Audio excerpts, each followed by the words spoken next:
nome do Pai, do Filho e do Espírito Santo. Louvado seja nosso Senhor Jesus Cristo.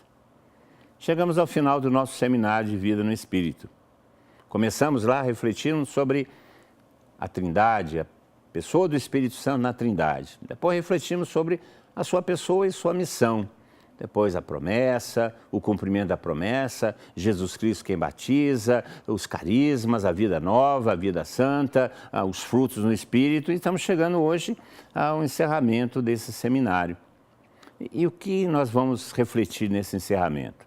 Qual ensino nós teremos nesse último dia de nosso seminário? Ora, o Espírito Santo nos leva a viver a vida nova, que é a vida do amor. E o amor se manifesta em relação ao outro. Esse é o grande mandamento de Jesus Cristo: amai-vos uns aos outros como eu vos amei. Então, há necessidade de cumprir esse mandamento, que na realidade não é um mandamento, é a realidade de nossa vida. E para isso o Espírito Santo nos foi dado. Já que o Espírito Santo é amor, ele nos foi dado para que a gente possa se amar uns aos outros como Jesus Cristo nos amou. É com o amor do Espírito Santo que nós conseguimos realizar esse mandamento de Jesus Cristo. E esse amor uns aos outros gera aquilo que nós chamamos de comunidade cristã. O batismo no Espírito Santo, ele se concretiza efetivamente, a vida no Espírito se concretiza efetivamente na vida fraterna, na vida de comunidade. Quando nós falamos comunidade, nós imaginamos comunidade de vida e aliança, também é comunidade de vida e aliança. Imaginamos as comunidades conventuais, também são expressões de comunidade. Mas o mais importante é o princípio da comunidade, que é a fraternidade. A fraternidade, a solidariedade, o estar com o outro, e prestar atenção no outro e amar o outro verdadeiramente. Se não há esse amor, se não há essa vida fraterna, nós podemos até desconfiar da autenticidade do batismo no Espírito Santo. E é sobre isso que nós vamos falar hoje, sobre a vida fraterna. Um mundo tão fracionado, um mundo tão isolado, cada vez mais fechado no seu próprio egoísmo, a fraternidade cristã é um grande desafio. A fraternidade cristã é um grande ideal. A fraternidade cristã é uma voz profética para esse mundo vazio e egoísta. E o Espírito Santo nos conduz exatamente a essa vivência fraternal. Acompanhe esse ensino, vai ser importante para você compreender como que é viver em irmãos, como é agradável viver com os irmãos e viver a fraternidade cristã. Para isso que nós fomos chamados, para sermos irmãos uns dos outros.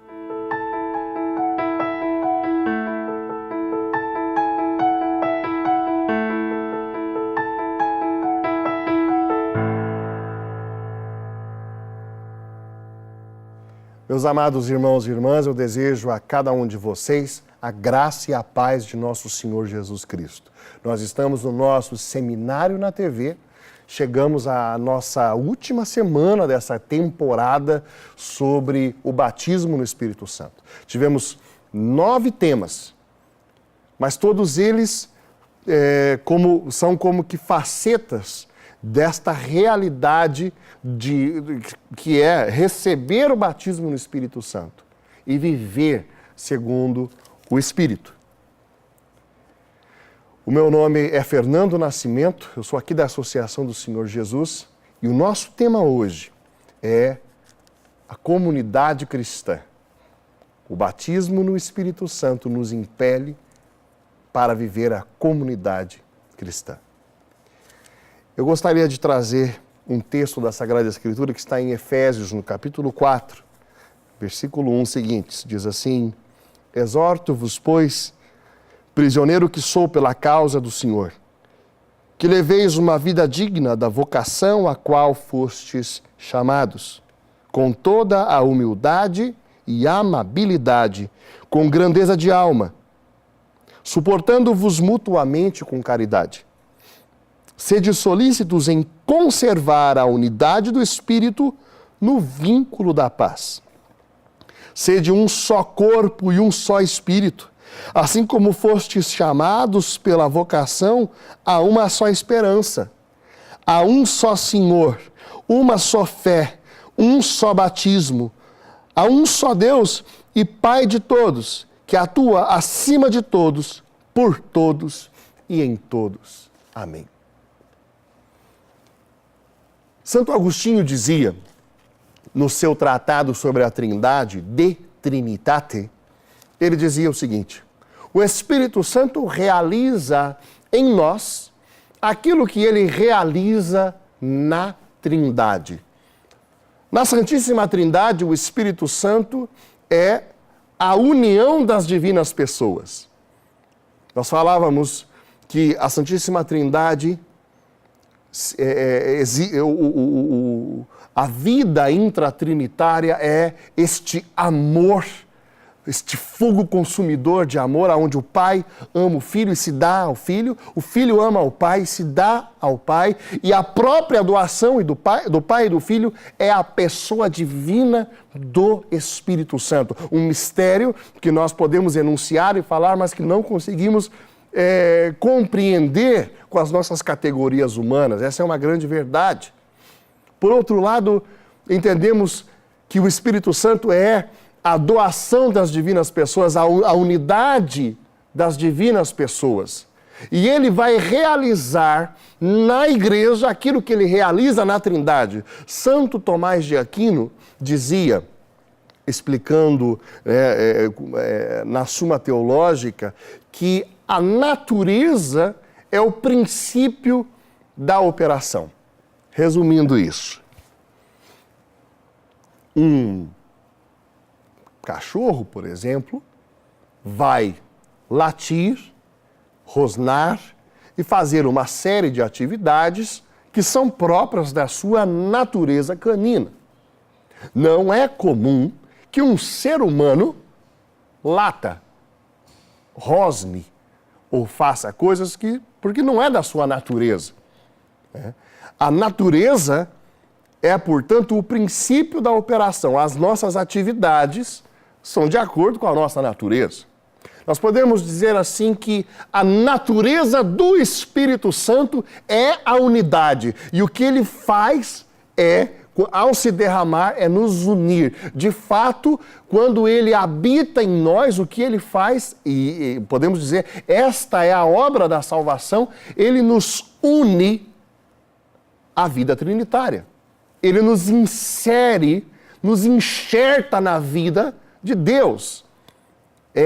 A salvação é unidade. Em primeiro lugar, nós somos salvos pela habitação do Espírito Santo, que é a habitação da Trindade em nós, então somos unidos à vida da Trindade. Unidos a Cristo, o Senhor, unidos ao Pai, pela filiação que nos é dada. A unidade é o que o Espírito Santo realiza em nossa unidade com Deus e na assembleia dos cheios do Espírito Santo, o Espírito do Senhor fará com que nós sejamos um único corpo, uma única assembleia de homens e mulheres enxertados na vida de Cristo, cheios do Espírito Santo, portanto, uma eclesia, uma assembleia dos filhos e filhas de Deus. O fruto do Espírito Santo na história, o fruto do Espírito Santo na sociedade é a igreja. O modo pelo qual o Senhor vem salvar o mundo, o sinal sensível da salvação é a igreja, a eclesia, os homens e mulheres enxertados na videira verdadeira, na vida de Cristo, vivendo a vida de Cristo, caminhando como Cristo, segundo Cristo e manifestando a vida de Deus no mundo. A igreja é o sacramento universal da salvação. Os homens e mulheres que somos nós, cheios do Espírito Santo, manifestando a graça. De fato, é isso que o Espírito Santo realiza quando ele se derrama em Pentecostes. A igreja, meus queridos irmãos, é o corpo de nosso Senhor Jesus Cristo. Nós podemos dizer que quando a Virgem Maria disse, faça-se, e Deus mesmo se encarnou no seu ventre, nós podemos dizer que a igreja ali estava nascendo. O corpo de Nosso Senhor estava sendo formado no ventre de Maria. Portanto, a igreja, a salvação, estava sendo formada no ventre de Nossa Senhora. Depois Jesus Cristo começa a pregar, forma o seu grupo de discípulos e apóstolos. E é muito interessante nós percebermos isso. Ele toma para si 12 apóstolos, fazendo alusão clara às 12 tribos de Israel e deixando muito claro que ele era o cumprimento da promessa que Deus fez ao povo escolhido. A eclesia, a igreja, é o novo Israel. Estes 12 apóstolos, estas 12 colunas, são o cumprimento da restauração das tribos de Israel. A igreja é novo Israel, a cidade santa, agora não é algo simplesmente físico, é aquilo que João enxerga no capítulo 21 do Apocalipse. Ela desce do céu, uma realidade celestial. O templo de Salomão, destruído no ano 70, João o vê quando uma porta no céu se abre e ele vê a realidade da igreja. João enxerga os santos e os anjos, João enxerga os mártires, os homens e mulheres, a igreja militante, e percebe toda esta realidade de céus e terra, esta conexão, ele não percebe uma divisão ali entre céus e terra, uma única igreja, uma unidade perfeita da igreja. É isso que ele enxerga quando aquela porta se abre num domingo. O Espírito Santo gera esta realidade. O Espírito Santo, como fruto para a sociedade, apresenta esta igreja. É interessante que em Pentecostes, nós falávamos isso, a igreja gerada no ventre de Nossa Senhora, Jesus reúne os 12, manifestação do cumprimento da promessa a Israel, é interessante, mas a manifestação, o início da atividade da igreja é quando o Espírito Santo se derrama em Pentecostes. É interessante, irmãos, que quando o templo foi consagrado, o templo de Salomão, há diversas manifestações que se deram naquele lugar, né? O templo encheu-se da glória de Deus, houve um grande tremor e por aí vai. Em Pentecostes nós vemos manifestações extraordinárias. O lugar tremeu, um vento impetuoso, línguas de fogo que se repartiram e repousaram. Nós vemos essa profecia dada ao profeta Joel, falando de manifestações portentosas, né? Tudo isso aponta para uma continuidade na história da salvação. Portanto, o Espírito Santo não fez uma divisão, porque ele é o Espírito da unidade. Ele não joga fora Israel. Ele une Israel, ele é o cumprimento da promessa de Israel. Ele é o novo, a igreja gerada é o novo Israel. E as manifestações que nós vemos em Pentecostes foram prefiguradas lá no Antigo Testamento e estão se dando ali. A igreja se manifesta e a partir de Pentecostes a igreja começa a caminhar. O que nós lemos em Atos dos Apóstolos, logo depois de Pentecostes, num trecho muito conhecido de nós, no capítulo 2, o que nós lemos é o seguinte: perseveravam eles na doutrina dos apóstolos, nas reuniões em comum, na fração do pão e nas orações. De todos eles se apoderou o temor, pois pelos apóstolos foram feitos também muitos prodígios e milagres em Jerusalém, e o temor estava em todos os corações. Todos os fiéis viviam unidos e tinham tudo em comum. vendiam as suas propriedades e os seus bens e dividiam-nos por todos, segundo a necessidade de cada um. Unidos de coração, frequentavam todos os dias o templo, partiam o pão nas casas e tomavam a comida com alegria e singeleza de coração, louvando a Deus e cativando a simpatia de todos. E o Senhor, cada dia, lhes ajuntava outros que estavam a caminho da salvação. Esse é o relato da igreja primitiva. A primeira comunidade nascida logo depois da manifestação em Pentecostes. É muito interessante isso. É isso que o Espírito Santo faz. Ele gera a unidade. Um só coração. Eles eram um só coração. Unidos. O mesmo Espírito. O amor como fruto do Espírito manifestado.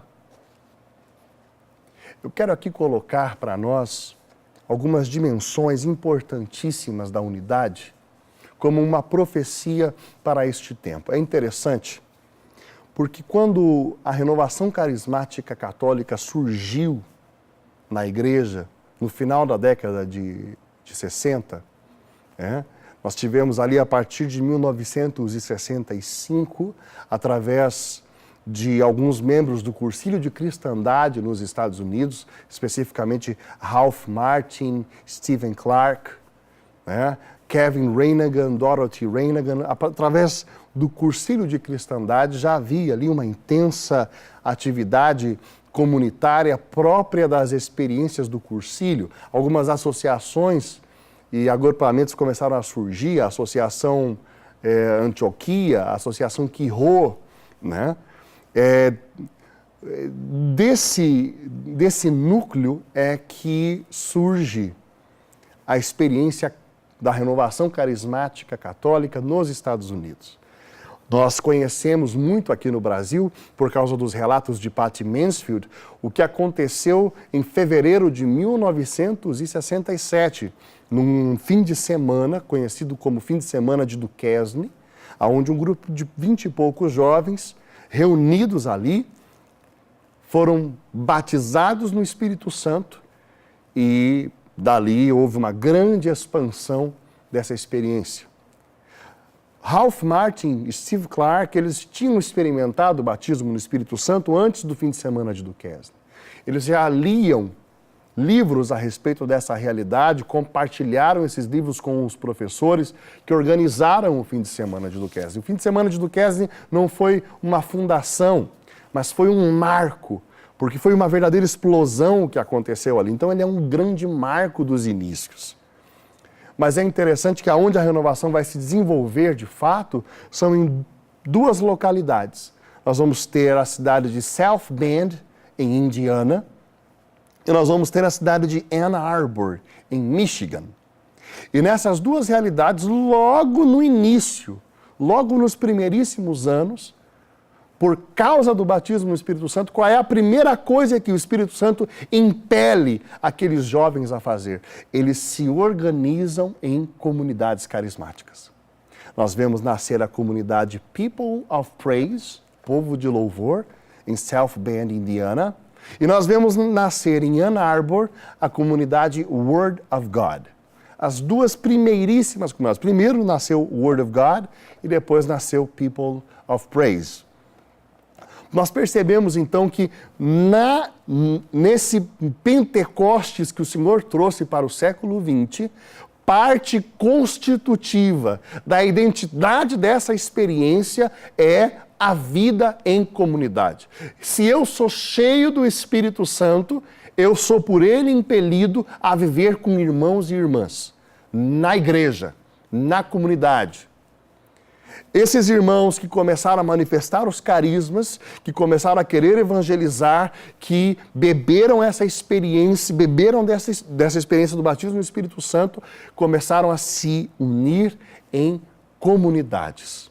Daí surgiu uma grande explosão de comunidades de vida e aliança pelo mundo inteiro. Logo nos primeiríssimos anos já tinham se desenvolvido 7 grandes comunidades nos Estados Unidos. Depois essas comunidades começaram a se espalhar pela França. Depois começaram a surgir essas comunidades aqui no Brasil, né? Comunidades de vida e aliança. Aqui no Brasil hoje existem quase 1.000, cerca de 1.000 comunidades de vida e aliança. Mas a grande verdade é que existem diversas configurações.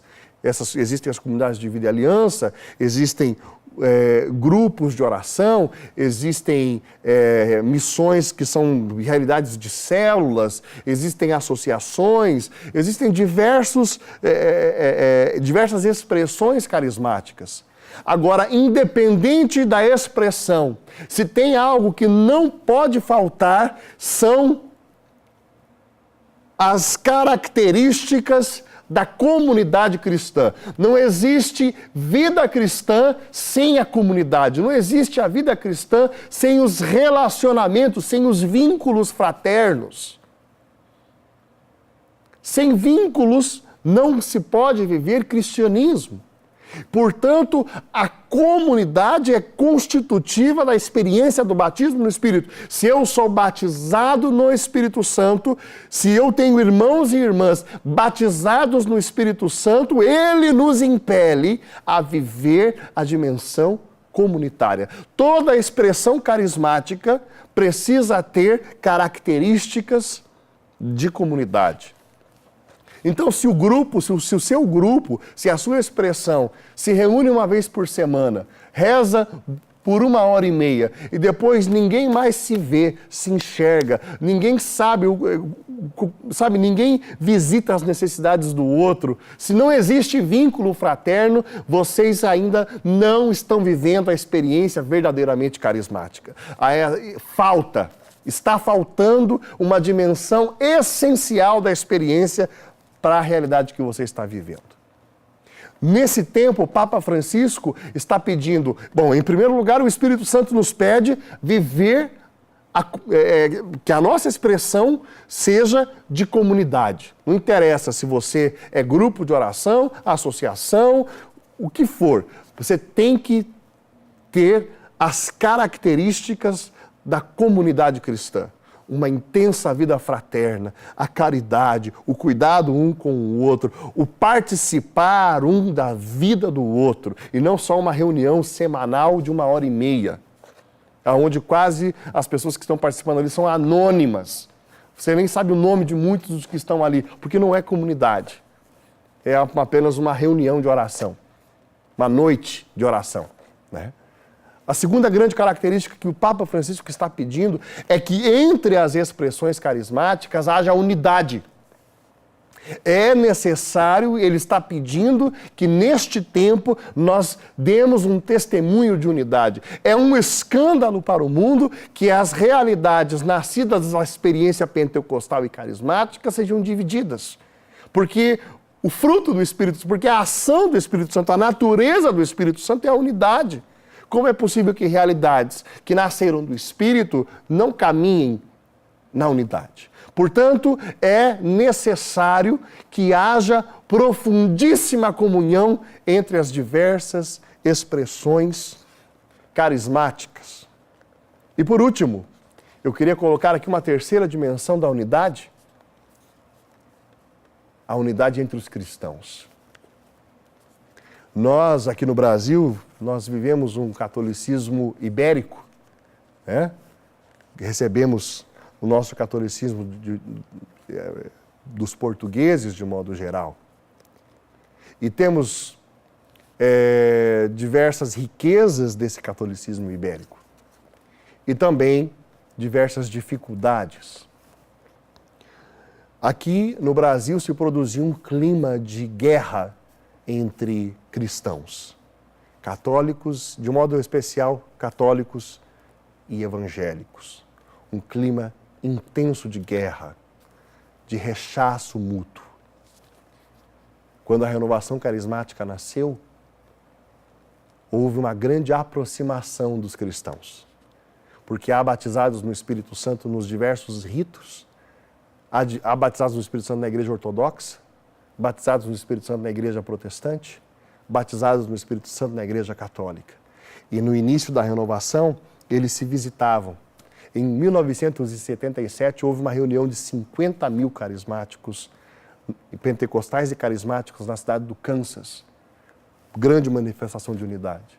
Eu não sei como, meu irmão, mas o Espírito Santo vai tocar o seu coração para que você comece a reatar vínculos de amor com pessoas da sua família que são de outra confissão cristã, que são cristãos, mas não são católicos. E você vai começar a manifestar esse amor, estabelecendo vínculo de caridade, vínculo de amor. Espírito Santo, gera em nós amor, gera em nós, Espírito Santo, verdadeiro amor, que nós sejamos um, para que o mundo creia que o Senhor está conosco. Amém.